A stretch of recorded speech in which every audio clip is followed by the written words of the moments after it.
stopping by the channel. My name's Leah, and we are going to be recapping and reviewing Real Housewives of Orange County. This is season 16. I think this is episode 10. It could be, but let's get into it. It was actually a decent episode. Let's get into this little bit of drama before we get into this recap and review. So my first thing is Miss Noella. There's a picture of Noella and Nicole hanging out, and I'm looking at Noella like, how could you be friends with her? Unless you're doing that whole keep your friends close but your enemies closer thing. Other than that, I don't understand why she is hanging out with this lady when clearly she played you. Like, she played in your face and she played you.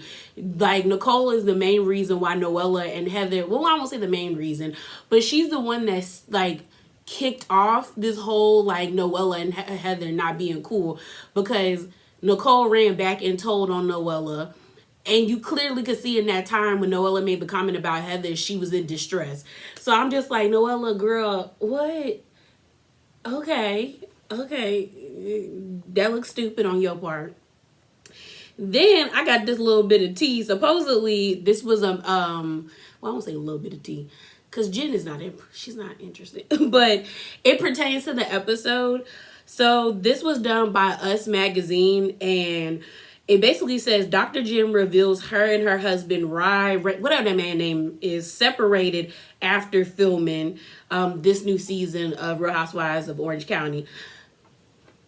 We could see it. We could see the spiral. So let's get into this episode. Y'all. So the episode opens up with Heather and all, like, the whole crew, like her whole family at Nobu's.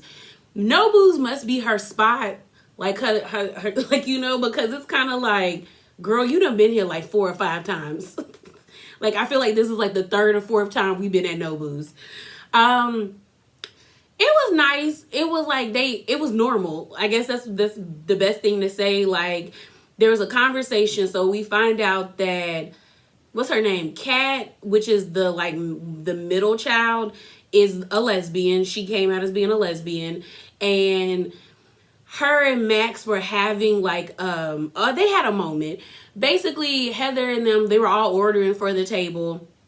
They ordered edamame, and Kat said she didn't want edamame. So then when the edamame came to the table, she was like picking at it like she was about to eat it. And Max made a comment like, girl, what are you doing? Like, why are you eating it? You said you didn't want edamame. So then she gets upset and she does this hand thing like, girl, stop, and like rolls her eyes. And Max is like, what's your problem? And then Kat is like, you're being annoying, Max. And Max's rebuttal was like, girl, you said you didn't want none. So why are you eating it? So then Heather interjects and she's like, what's going on? Because there's multiple conversations happening at the table. And Kat is like, she's commenting about what I'm eating. I don't like it. And Max is looking at her like, seriously? And I guess I understand because I'm an older sibling. And it's like, girl, I asked you a question. So the only thing that was weird to me was Kat saying we have such a big age gap, and they really don't. They really don't. Like, I think Max and the guy, I forgot the boy's name, they're like 17 or 18 because they're twins. And then Kat is like 14. So honestly, that's a freshman and a senior. Y'all are at the same school. That is not a big age gap. A big age gap is Coco, who is the youngest, who's 10 years old, and Max and the two twins is 17. That's 7 or 8 years of a difference. So I was like, okay, Kat, she's dramatic. Like, you can clearly tell, like, she's dramatic. But I'm not gonna do too much because, again, she's a kid. And it really was a normal scene. You could tell that Max got annoyed, and she was like, I'm going to the bathroom. And I was hoping when Terry got up and said he was going to the bathroom, he was checking on her, because Heather was checking on Kat. And then the brother chimes in and he's like, I think she feels some type of way because we know that Max is bisexual and she wrote the book. But then all of a sudden, Kat came out as a lesbian. And I think the brother was like, the attention shifted from Max to Kat, and she might be feeling some type of way about that. And then Heather brought up, her issues with her sister. She was just like, your relationship ebbs and flows. And she's like, as the age I am right now, I know I can only depend on my sister. And I thought that was true, because that's how me and my sister are. Like, when we were younger, we used to argue all the time, but as like adults, or young adults now, it's like, okay, like, that's my homie. Like, if we not talking every day, we're texting every day. If we not texting every day, we sending back like memes and stuff on Instagram or Facebook. So like, their relationship hopefully will get better as they get older. So the next scene we have is with, what's her name? Noella and Emily. Y'all, Emily was doing a lot this episode. And as exhausting as Noella is, I was just kind of like, Emily was laying it on thick. So they're at the nail salon. They're getting their feet done. And, they talk about Noella's divorce. They talk about things that went down in Mexico. And, they also talk about how they're going to Shannon's for lunch. Like, all the girls are going to go to Shannon's house for lunch. Things seem to be going well, but you could kind of tell that Emily was like irritated. And I think it is because Noella is always bringing up the divorce. But you kind of have to give Noella somewhat of grace, in the sense that like, it happened and she's still going through it. And like she said, I'm still processing and dealing with everything. She was like, I never thought I would be getting a divorce and it would be this contentious, which it is. They were also talking about him actually being back in the country, because they're supposed to be going to court, either, I guess, to begin the process of the divorce or to have mediation to separate their finances. And Emily was just saying that, like, you got, like, Noella has a tendency to over talk or she takes over conversations, which she does. But I felt like Emily was kind of doing too much. I did understand, but I'm happy she did tell Noella, like, you want people to extend grace to you, you have to extend grace to everybody else. Because I do think that's one thing Noella is missing, is she wants grace, but then she doesn't, or maybe she can't see outside of herself or her situation to give everybody else the same common courtesy that she wants in her situation. So next we're at Shannon's. She's getting ready, running around her house like a chicken with her head cut off. Her house is very nice. The best part of that whole entire scene was the server. Like, that man looked so like he was too done with Shannon. He was just looking at Shannon like, okay. He was like, yes, ma'am. Yes, ma'am. Yes, ma'am. Like, he just looked annoyed. But like, Shannon is doing a nice spread. She's frantic because she was like, I don't host lunch, I host evenings. I thought it was funny because Gina is the first person to show up and Shannon is literally like ironing her shirt. And I'm like, is the steam not hitting your skin? I was like, maybe it's not on high, because I'm just like, the steam will burn you. So I was confused. She looked cute, but I was just like, Shannon. So everyone's arriving. Everybody comes. We then see Heather pick up Jen. And like, you can kind of tell something's up, because Heather's like, oh, you look good. And Jim's like, oh my gosh, girl, it's the Botox. So then they're in the car and Heather's like, do you want to talk about it? Like, trying to make sure she's okay. And so then Jen is like, Ray left. But she's whispering. So what we find out is that after they had that argument on last episode at the end, he came back home. They got into another argument after he walked, and then he packed up his stuff and he left for, I guess, like a day. And so Jen was in the car, like, breaking down, talking about she wants to get a divorce. Heather's like, hold up. Are you sure? Like, no, girl, divorce is not what we doing. Like, pause. And she's crying because she's like, she doesn't want to feel this way anymore. She doesn't want to, she doesn't want to feel this way anymore. She just wants things to work out. So Heather's like, if you don't want to talk about it, I got your back. Like, I'll let everybody know not to ask you questions. So they come into the party Everybody's outside, they're enjoying themselves, and at first things were going fine. And Heather was like running. Heather was a good friend because they were like, oh, how you like, are you okay? Like, how's everything going? And Heather brings up like, oh, her kids just went to school, first day of school. Like, Heather was trying to change the conversation, and then out of nowhere, like pop goes the weasel type shit. Jen is like, Ray packed up all his stuff and he left. And they're like, and Heather's like, looking at her like, I thought we weren't going to talk about this. You said in the car you didn't want to talk about this. Why are we talking about this? So I was with Heather. I was like, girl, you just said you didn't want to talk about it. So everyone's like, what? Like, for real?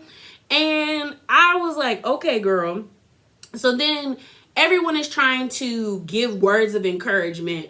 You have Gina saying, you know, like, do you think y'all can work on it? Like all this stuff. And then we get it back, like we have Emily talking. So then Emily talks about how her and Shane had a rough year 11 and 10. And we were in the process of getting a divorce, but we went to counseling. We were working on it. And then she said year 12 and 13 has been the best years. And she was saying how they were at a coffee shop or a bagel shop. She told him, she was like, you know, I think we should get a divorce. You're not happy. I'm not happy. And I don't want to not be happy.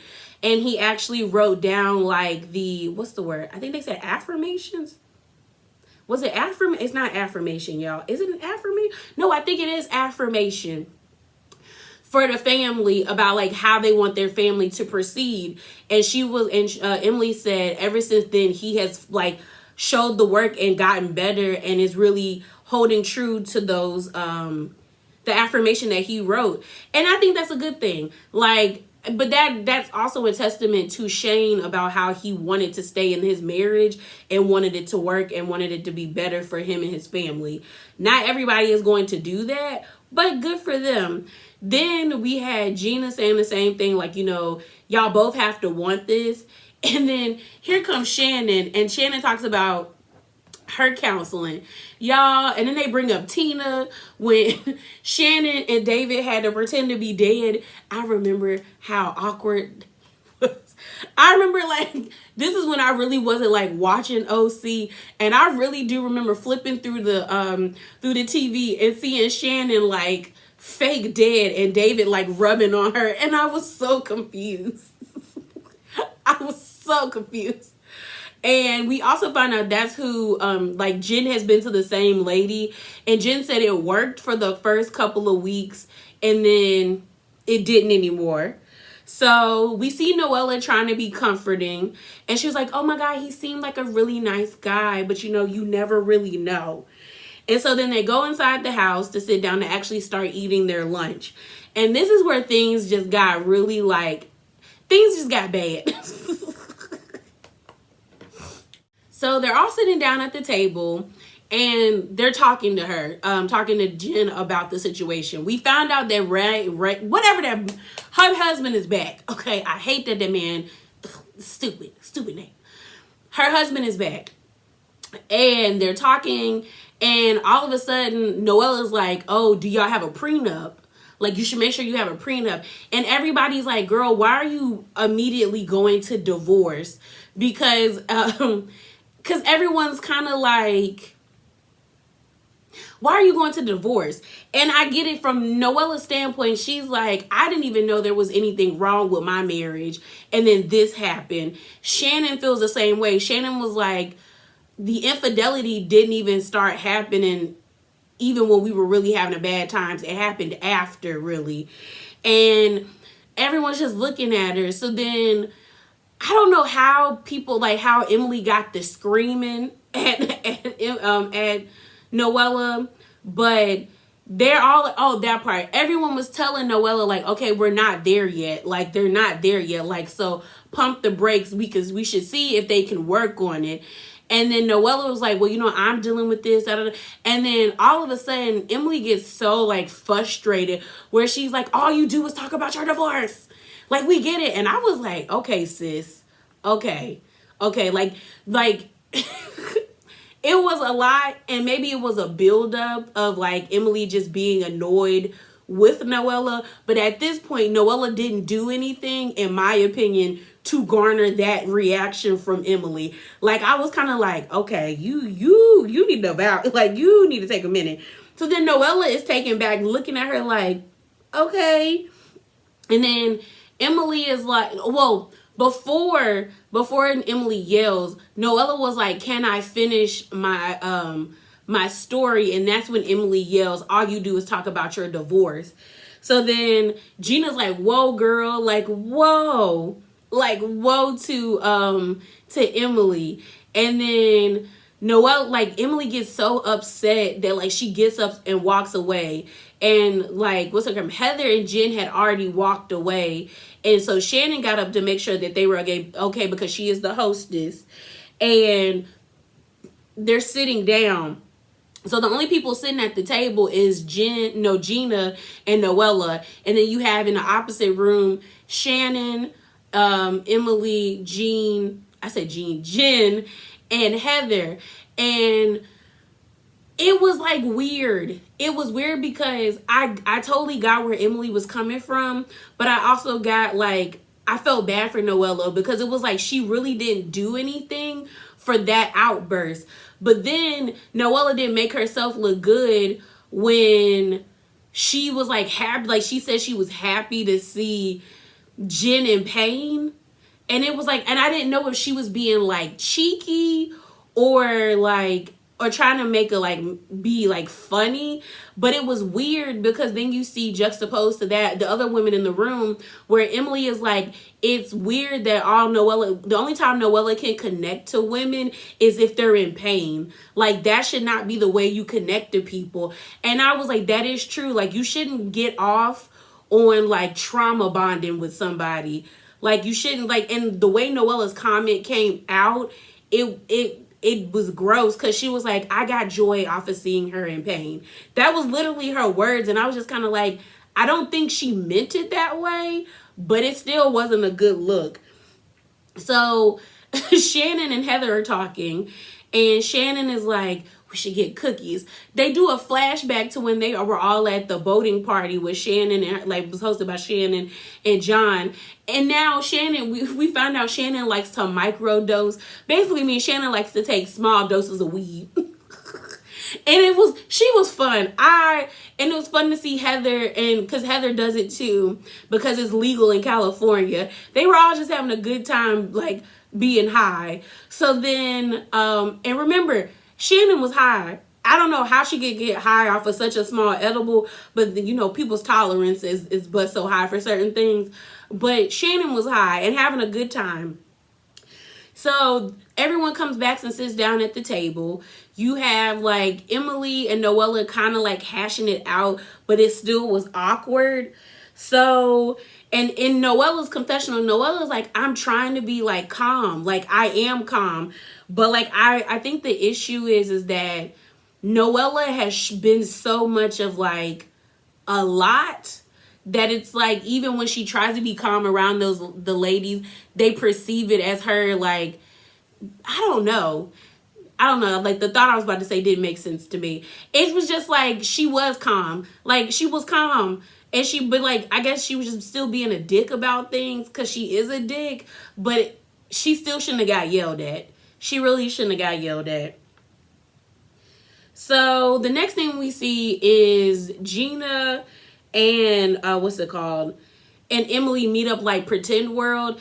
For the kids to run around. And actually, that place reminded me of this children's museum in St. Louis when me and my family used to live in St. Louis that we used to go to all the time. I would love to go back to see if it's as big as I remember it in my head when I was little, because it felt so colossal when I was a kid. Like, I remember you could be like they had a fake doctor area.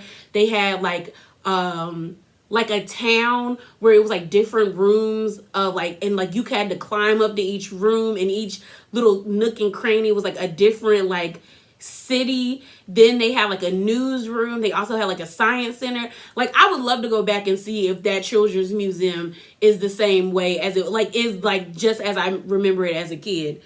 But the kids are running around. All out of nowhere, Gina brings up that she thinks Shannon is jealous of her relationship with Heather. And I was like, I don't think she is. As kooky as Shannon is, I don't think she is. They bring up Shannon acting funny when Heather was congratulating Gina about Gina starting a new skin line. And they were like, Shannon had a look on her face. Mind you, y'all, Shannon was high as a kite. So I'm just kind of like, I don't even, like, she was high. She was high and like in her own little world. And she even said congratulations, but she looked like she didn't want to be bothered because she was high. So I was just kind of like, where are you getting that she is jealous? Like, I was kind of like, yeah, sis, your ego is too big, or you just genuinely want Shannon to be jealous of your relationship, because it really doesn't seem like she is. So then we have a scene with Heather and Kat talking about how someone made like a comment about her being gay. Like, she did a TikTok. Someone made a comment where they were like 14 and gay already, or lesbian already, WTF, and it made her feel some type of way. So she was saying that maybe she wanted to take her flag down. But I was happy that Heather was like, do you want to take down because people said something about it? And she said it kind of makes her embarrassed. So hopefully she can get out of that, because she shouldn't be ashamed of who she is. I'm happy she is in a family that accepts her wholeheartedly, and that she has parents like Terry and Heather that support her and also want to protect her. So it was a cute moment. Hopefully she didn't take the flag down and she kept it up, because that's nothing for her to be ashamed of. The last scene of the dinner was Shannon, Jen, and Emily. And you could tell Jen didn't had a rough night. She said her and Shane kind of haven't been talking about anything. They just been like there with each other. And what we end up finding out is that it seems like I said Shane, my bad. Jen and Ryan, or Rain, or whatever his name is, or Rye, whatever. He was a rebound. Her daddy died. She was desperately searching for like that love and companionship she wanted, or that she got from her dad, that support. So she met Rye. It was like a whirlwind kind of love affair. It was nice. It was easy. It was fun. Then they had kids. Then the whole lawsuit with the ex-boyfriend who wanted his money back. And then she said other really hard things happened to them. And she said the issue is that like she liked the fact that he wasn't deep, or he wasn't as deep, and he was very go with the flow. And that's now the issue, is that like they can't connect to each other on a deeper level. But I also find it weird that like it seems to me that like Jen doesn't hold her word when it comes to certain things, because clearly in the car you told Heather you didn't want to have that conversation about what happened, and you blabbed that out in front of the ladies. Then when they were talking about the whole divorce thing, and you were saying that Noella was like pushing the divorce on, like y'all divorce on like onto you, or you and Ryan, or whatever that man name is, divorcing. But then when you talk to Heather, you're like, no, I want success. So it's like you don't even know what you really want. 1 minute it's like you want a divorce, because they flash back and you did say you wanted a divorce. Now it's like, no, I want my marriage to be a success. Then excuse me, you said you didn't want to talk about that situation about him leaving, but then you just blabbed it out like randomly. So it's kind of like, do you know what you want? Then the episode ends with Emily asking Shannon, is she jealous of Gina's and Heather's relationship? And I was looking at Emily like, you sound stupid. You sound stupid for asking this, but both of y'all sound stupid. Like, it seems to me like Gina and Emily want a problem with Shannon, or they want Shannon to be envious of their connection or their relationship with Heather. And Shannon don't care, because like Shannon said, I have my own relationship with Heather. I don't really care about your relationship with her. And I actually believe Shannon. But yeah, I thought this episode was cute. It's getting better. They going back on another break, which I'm like, how many breaks are y'all about to take? Because like, I think this is like the third break we're taking. For what? For what? I don't get it, y'all. But that's it, y'all. Remember to be bravely authentic. Drop down in the comments below. Tell me what y'all thought. Like, do y'all think Shannon is jealous of Gina and Heather's relationship? And also, do y'all think Emily was doing too much with Noella this episode? But yeah, y'all, I'm out. Deuces.